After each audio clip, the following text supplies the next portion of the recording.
Pour ceux qui me demandent souvent si c'est possible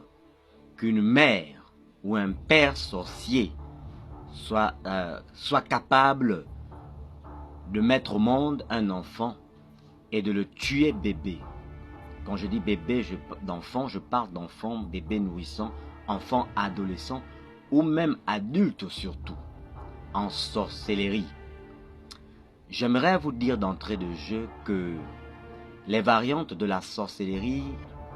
sont tellement complexes. Elles sont tellement complexes qu'elles dépassent souvent les limites de l'imagination, des convictions, des pensées ou des conceptions que plusieurs personnes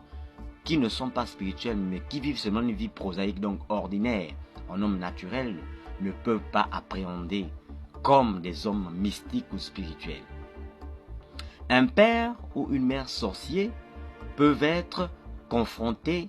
à un impératif du diable qui se présente à eux comme étant une réalité déconcertante vis-à-vis d'eux, qui veut que un enfant,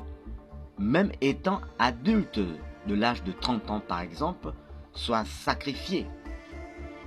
Ce sont les démons qu'ils servent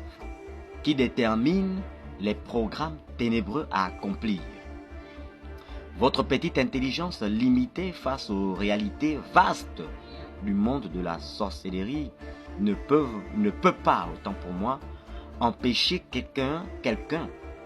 qui sert le diable, qui sert les démons et qui est sous pression, au risque de sa vie, de pouvoir tuer son enfant ou un enfant que il ou elle ont mis au monde. Oui, en effet, lorsque un parent, papa ou maman, doit, au nom de la dévotion qu'ils ont décidé, résolu,